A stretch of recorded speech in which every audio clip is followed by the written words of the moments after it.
All right, we're gonna start now.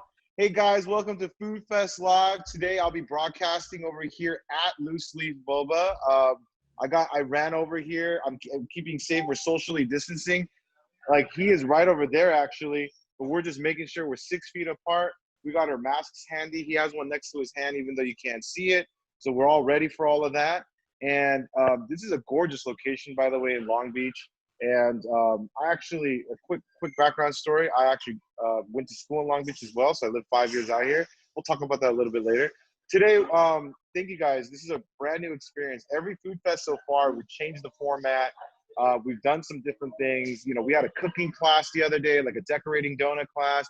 The first day we had more of like an interview, just learning more about the food and the guests. But today we're gonna try something different. We just want to just hang out. I want to be like super casual. I want you guys to just, we want to know where everyone's from. We want to know more about Thomas and Looseleaf, but at the same time, we want you guys to engage with them. You know, when is it often, especially now, where you get to talk to the owner of these locations because we can't even leave our house. So I really like for you guys to take advantage of the situation and just really just hang out with me and Thomas as if we're just hanging out in somebody's living room, pretending that there's no deadly virus outside, and like we're just hanging out, having a couple amazing boba drinks, and just having a good time. Thomas, can you go ahead and introduce yourself and just give us a little sneak peek on how this place came to be? Hey everyone, my name is Thomas. So I am the owner and co-founder of Looseleaf Boba Company.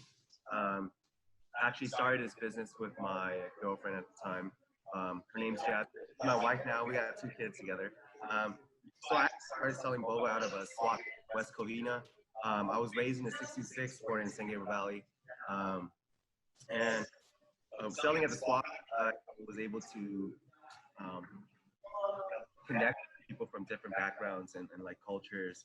And I found, you know, like I can bring people together, make people who may have different beliefs from me or like from a different culture, make them smile with just a simple drink. And that's what I wanted to do is sell boba, make drinks, and bring the world closer using my drinks. That's awesome, man. Yeah, thanks for the quick intro. And I'm kind of like looking around while you were doing your intros. I was looking at everybody. Let's just start. I want to know like where everyone's from. So remember, there's some Zoom etiquette. There's some video chat etiquette. Make sure you unmute yourself, give it like a second, and then talk. And at the same time, feel free to give reactions while we're talking or questions in the chat. So if you go down, there's a little chat button. Just go ahead and press it. You could add to the chat, ask questions while we go along. I'll try to check it as often as I can. And then at the same time, there's a little reaction button where you can put thumbs up when you agree with something, little clappy hands. You know, you can do that. Oh, nice. There's some examples right there. Great. Make sure you do that so we know that you guys are listening and I'm just not, you know, staring into an abyss. All right, let's start with Calvin. Calvin, hey, where are you joining us from today? What's going on? I am joining you from Arcadia, and I have this half drink loose leaf already. It's too good. It's too good. All right, so I'm just waiting for us to just get started. So Arcadia, California, thank you for having me on here. That's awesome. That's awesome. Oh, by the way, this is the random order. David, Jew, where are you joining us from? What's up, guys? David from Long Beach. Oh. I'm right here in the neighborhood. I live near the airport. I'm a huge Looseleaf fan. Wow, that's awesome, man. We love locals. At any of these things, we love locals. So thanks for joining us. Seriously. Christina. Hi, I'm actually Stacy, and this is my sister Crystal, and we're from. So who's Christina? My other sister's laptop. It was the closest one to me. Yeah. Got it. Where are you guys joining us from? Arcadia. Arcadia. Dang, we got fans all the way out there. Great. James Tran. So we're over here in Pasadena, not too far away. Here on our balcony.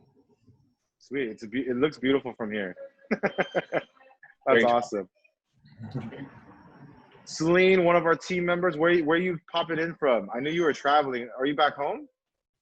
I'm in SF right now. I'm just hopping into San Francisco. What up? Let's go. Thank you. Thanks for stopping by. Oh, Calvin Toe. I think he's our furthest guest. Where you popping in from? Hey, what's up, guys? I'm coming in from New York City. New York How's everyone City. Dang. Stay safe, dude. Victor, where are you headed to, man?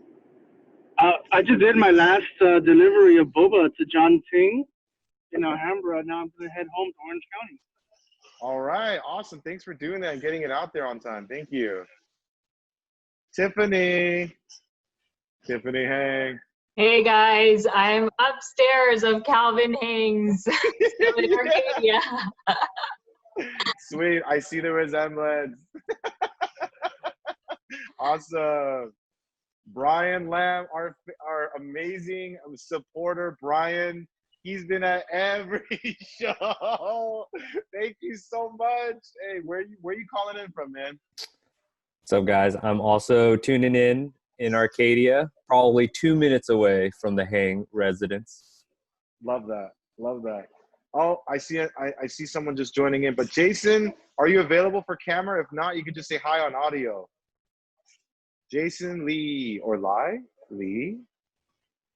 And I can come back to you if you're not listening. It's all good. All right, Eric Chan, you hear me? Eric, can you say hi? If not, all good. No passing judgment. Okay, moving on. And Catherine, can you say hi for us? Look, you guys are all masked up. Are you guys at work? Okay, I think that's a yes. But thanks for joining in. Okay, awesome. Let's get back to Thomas here. Thomas. So now let's just get to the drinks so we can start drinking some of these, right? Let's start with one of them. Why don't we pick one of the flavors you created? Talk about that. Like, what is the flavor? How did you get inspired for the flavor? Let's talk about the drink right now so we can start drinking it. All right, so there's 3 drinks that we're including in the Boba flights. The first one is the Go Bananas. It's a banana coffee. So we got I probably didn't say this earlier, but I actually had another store before this in West Covina, which was my first store that I opened. It's called BYOB, a Boba company.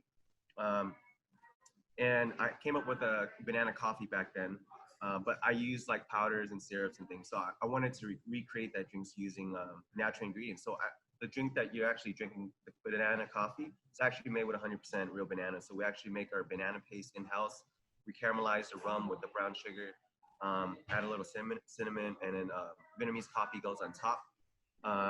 So it's a little fruity, but at the same time you get that caffeine kick. And then you also have that strawberry matcha latte, which was actually inspired by Boba guys. I'm pretty sure you guys know who they are. So we kind of recreated their drink as well, and we incorporated it into our menu. So we like to give credit where credit is due. So some drinks we do pull from other Boba shops, but we try to make it uniquely ours. And then the other drink, it's the POG, Agua Fresca. So it's inspired by traditional Mexican style drinks. We just added tea in there. So it's jasmine green tea, it's our house-made passion fruit, orange, and guava marmalade, and then we mix it with the tea. So I heard a lot of things in that. Like, you went really fast, but I heard like there's rum in one of those. So there's no alcohol. Oh, okay, sorry. It's caramelized rum. So it's all under 21. We're okay. That's okay. And then I heard something about you said not caramelized, but you mentioned something else about the last drink. What was that? The agua fresca? Yeah. So it's like agua fresca, and then there was like some secret ingredient you mentioned. The secret ingredient? It's green tea. Oh, okay. Okay, got it. Okay. I was just trying to steal your secrets. It's all good. Okay, awesome. Then you know what? Now, no, it's all good. Now that he talked about it, you know what? Let's take a couple minutes. We have a clip of him making the drink, so you guys can check out the shop for whoever hasn't visited. Let's play the clip. Let's go, AV team.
He's so handsome in that.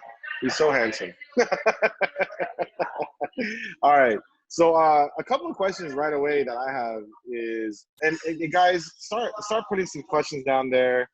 Start getting interactive. I really want to hear what you guys have to say, or you guys want to talk to Thomas about. Because my question, honestly, is that like I live in like Diamond Bar, California. I was raised in Rolling Heights. I was raised in Los Angeles. My thoughts are like who in their right mind would make another boba place? I mean, there's like a million boba places. Like, why boba? Like, why did you do that? That's like such a risk, isn't it? Like, tell me about that thought process. Like, why did you do boba? Oh, you can answer. Yeah, it's on you. Well, I mean, yeah, so you're right. There's a lot of jobs saturated, especially in the San Gabriel Valley area. You see like one open, and then there's a line of people, and then next month there's no more line. You know, they move on to a new boba shop. The reason why I opened a boba shop is because I saw that there's a underserved niche market where it's we boba shops that use actual like real ingredients. They actually put their time and efforts in creating the basis of using real fruits and things like that. There's no like artificial powders or syrups. And there's only a handful of shops that are doing it, and I just want to change, the perception of what boba is to, not just Asians, but a wide range of people from, whether you're like white or black, Mexican. I want to appeal to people who are like more health conscious and kind of people who want to know what goes in their drinks. So transparency is key. And that's what I base my business on. So like the drinks that you're drinking right now, the milk-based drinks, there's no non-dairy creamer powders in there. It's 100% oat milk. The reason why we don't use non-dairy creamer is because non-dairy creamer itself actually has dairy in it. So if you're vegan, you can't drink it. And if you have a milk allergy, you can't drink it, even though it's labeled non-dairy creamer. So we want to be very transparent. Like all our milks is high-quality milks, and our matcha that we put in the strawberry matcha latte is matcha that's grown in volcanic soil in Japan. So a 2-pound bag of that costs about $250, right? So it's all about the quality, and I want people to see that we basically like a third wave coffee, but third wave boba movement. Hey, thanks for that background. Yeah, love that. I see a couple of questions, so I'm gonna go to Lisa. If you're willing to turn on your camera and talk to us, or you don't have to turn on your camera, you could just ask your question. I'd love to hear your first question that you wrote in the chat if you're willing to. If you're not, I'll read it for you. And if you want me to read it for you, just put a thumbs up so I know you want me to do it. If there is, oh, your audio and video is broken. Oh my God. Okay. Thanks for joining us. Hope everything's okay at home. Okay, I'm gonna go ahead and read that. I feel bad. I put her on blast. Like her equipment don't work, guys. Sorry. All right, we're gonna go with. She asked, "What inspired your matcha drink?" So there's a couple of people that love the matcha. So let's talk about that. What inspired that one? So the star matcha that you're talking about, it was actually inspired by Boba guys.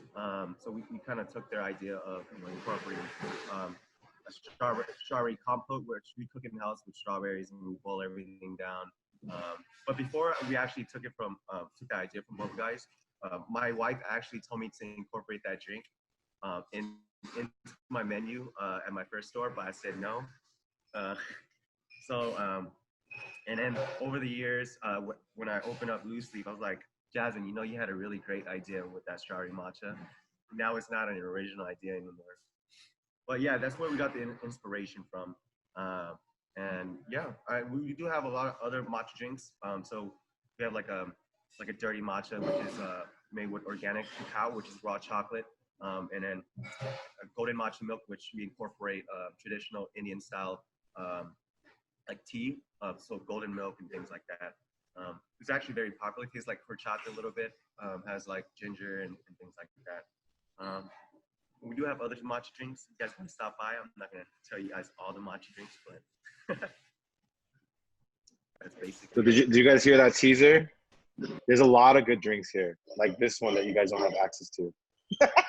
But anyways, James, hey, tell us about because it seems like you had a good reaction to the matcha there.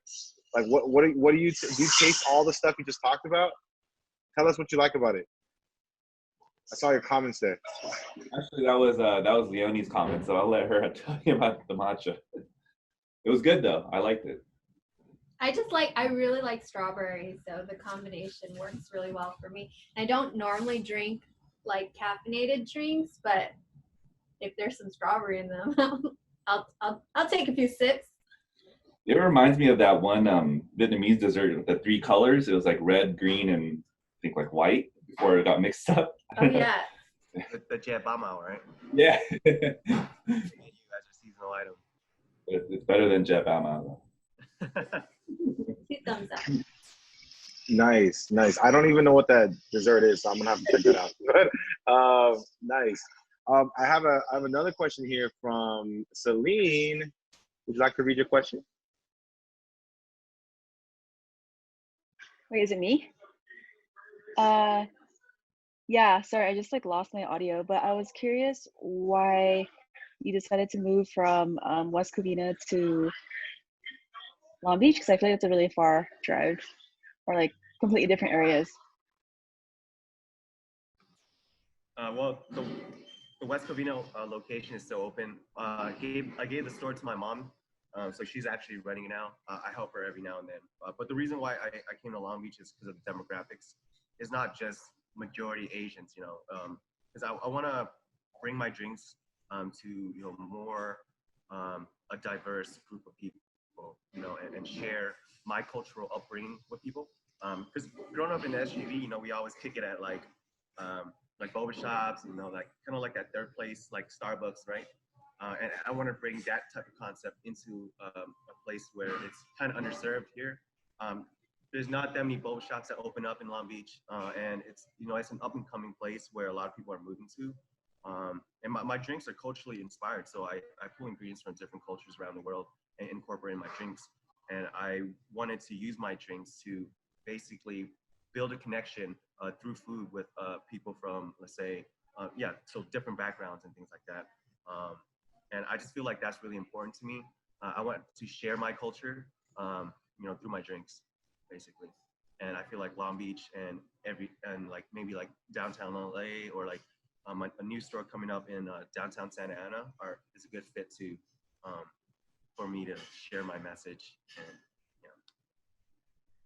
Dang, the more I get to know Thomas, man, this is like a deep brother, man. Like he definitely has a great vision for his place. I love that. I love that how you bring your culture, like what you want, and the message that you have into your food, and we could all taste it.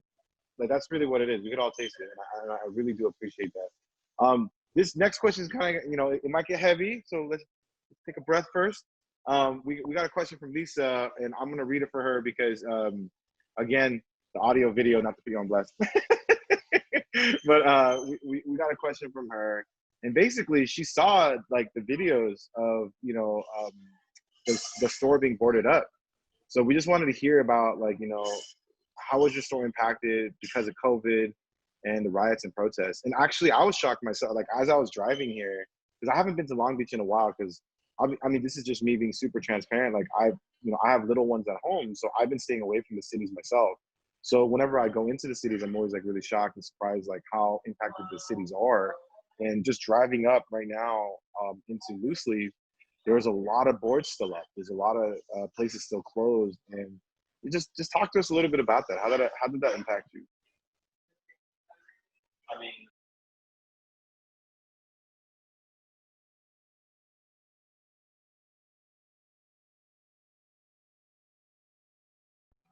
got it. I'm sorry, I clicked on mute.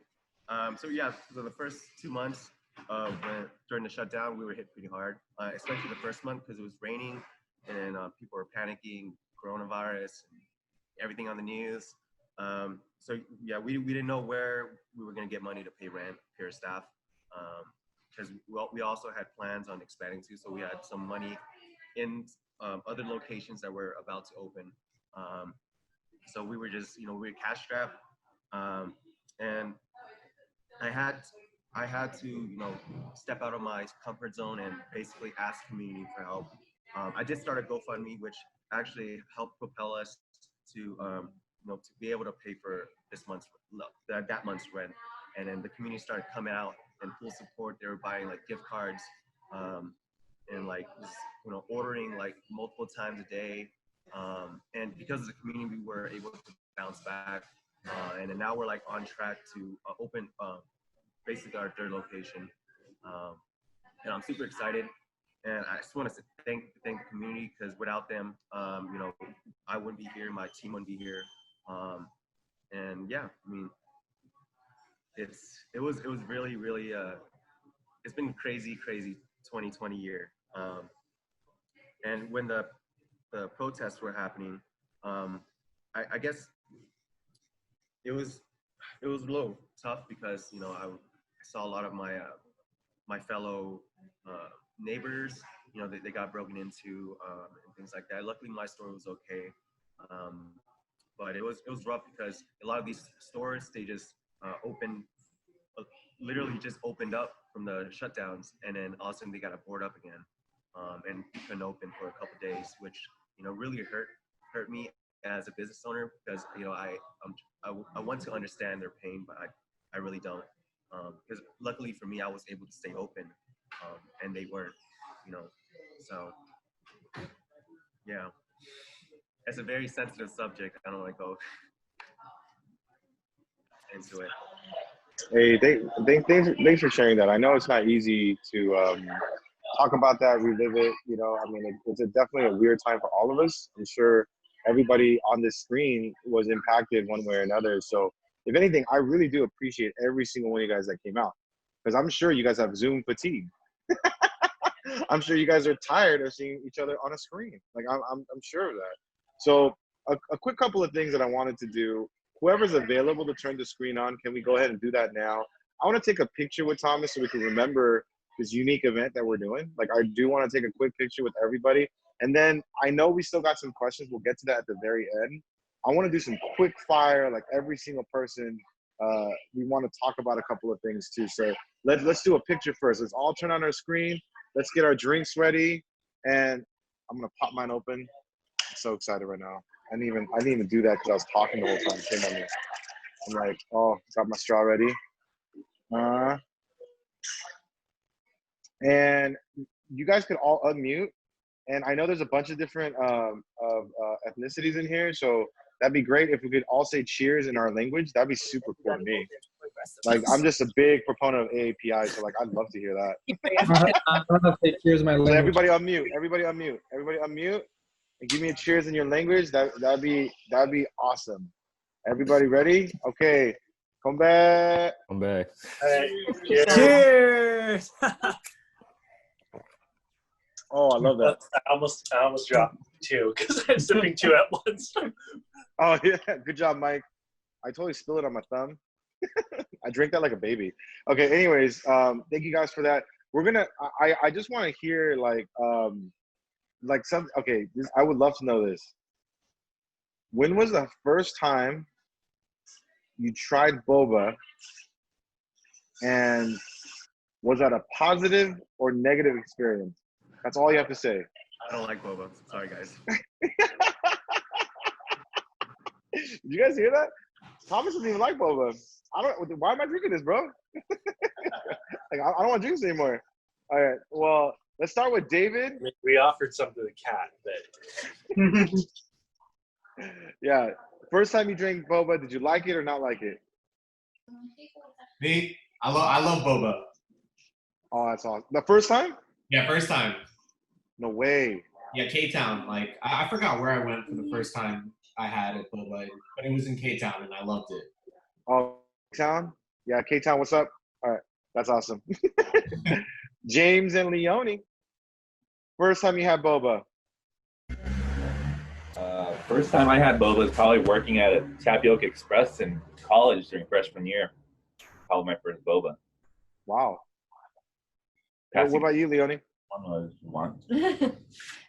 First time I tried boba, my mom actually owned a restaurant that sold boba back in, like, I don't know, like 20 years ago or something, and it was in the valley, so nobody really knew what boba was. It was kind of interesting. Like people would come in and like they like, let me get some of them chocolate balls. I'm like, those aren't chocolate balls.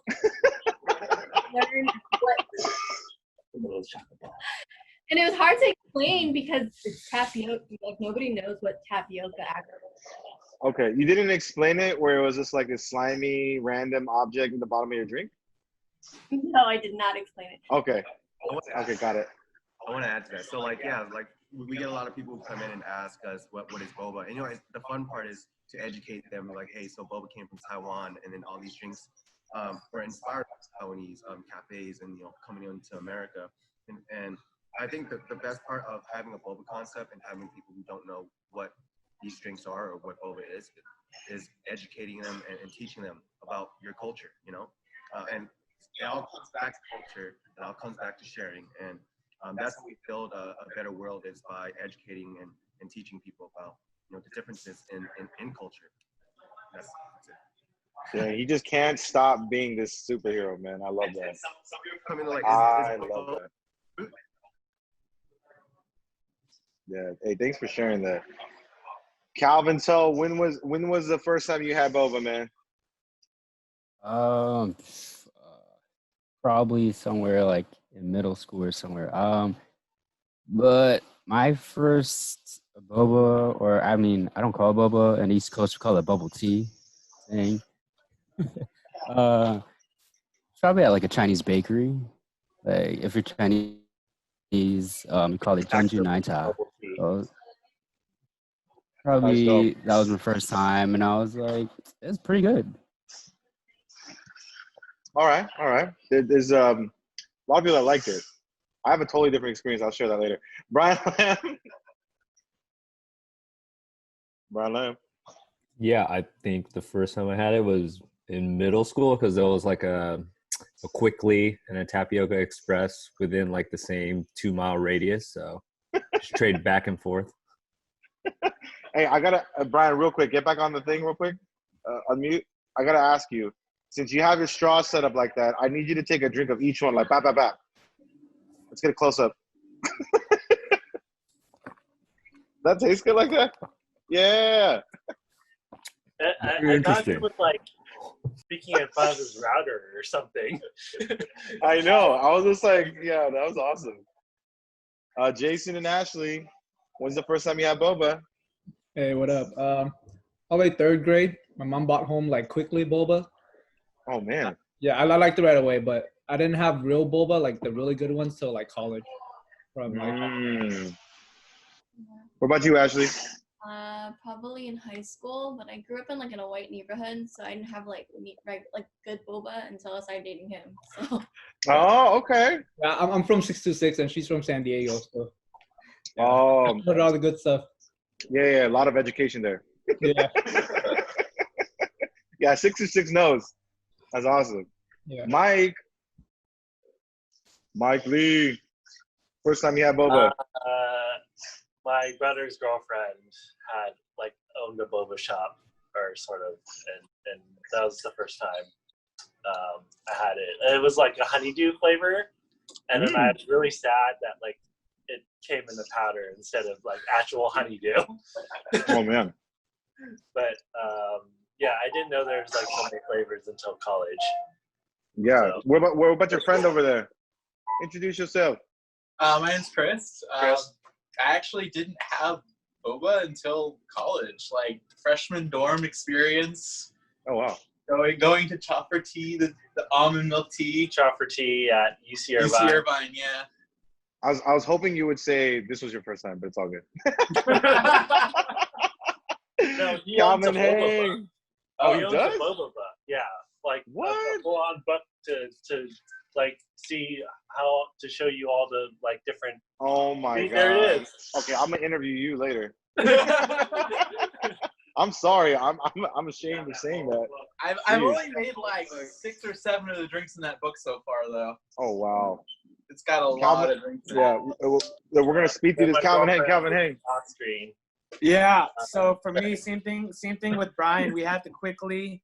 They had all the syrups. Like it was on every week. There was a special deal. So strawberry slush, mango slush, green apple slush, and all that was just sugar. Back in the day. That's beautiful. Yep, all sugar, man. It really is. And Vic, while you're driving, if you could safely answer, go ahead. If you can't, then don't do it. The first time I had boba was also same thing, like the quicklies and Tapioca Expresses. I wasn't really impressed with the boba pearls itself. I've always liked like the milk teas. And later on, when I went to Taiwan, and then I tried like real fresh boba for the first time, that's when I changed my mind on the pearls itself. Yeah. Oh wow. Now, yeah. So now I'm all about like the fresh ones now, but it's very rare that I'll order boba in my drinks though. I'm a bigger fan of the teas itself. Interesting. Okay. I respect that. Anyone with their camera off want to share? Because we're kind of running low on time. If you guys don't want to, you don't have to turn on your camera. And I'm gonna take that as a no. And so now I'm gonna share my story real fast. We're wrapping up to the end of this. While I'm talking, if my team could put in all the social tags for Thomas, all the social tags for FoodFestLive on the chat, make sure all you guys go ahead and copy, paste, put it in your computer, put it in your phone, take a screenshot of it. Follow us, please, because that's how we grow, and that's how we can continue to do shows like this where we highlight small businesses. If you follow us on at FoodFestLive on Instagram, if you follow Thomas, we could see and stay with his journey and continue to promote his brand as well. That'd be amazing for all you guys watching right now. And one thing I'm just gonna quickly share is my story about my first time having boba. No one told me what it was. I was wondering why the straw was so large, and I drank it, and all this slimy things came into my mouth, and I freaked out because I have this aversion to bugs, and my friends knew that. And so actually, the first time I had boba, I thought it was pretty disgusting. However, I found a new use for it when I learned that it could be a very strong projectile, and I did a lot of that growing up, just shooting folks from a distance. I was not a good kid growing up. So either way, that grew my love for the boba itself because it was a great weapon of choice. So that is my story with boba, and I still love it today. And Thomas, give us some last remarks, man. Tell us about how we could help you, promote you, just talk about your business a little bit. Give us some last remarks for this time and just being with all these people here. I want to ask some of these questions. So one of the questions is did we get any drinks inspired from the book? No, we didn't. The book came out after with the drinks, but we do sometimes pull inspiration from. And then the other question is, are we coming to San Gabriel Valley? I mean, if San Gabriel Valley is open for change, then I mean I'm down. It's just because we're so used to drinking, so used to those type of boba shops, it might be a little hard to change a person's or a certain palate, but maybe, who knows. But we do have a location coming in Santa Ana. And what was the question you wanted me to answer?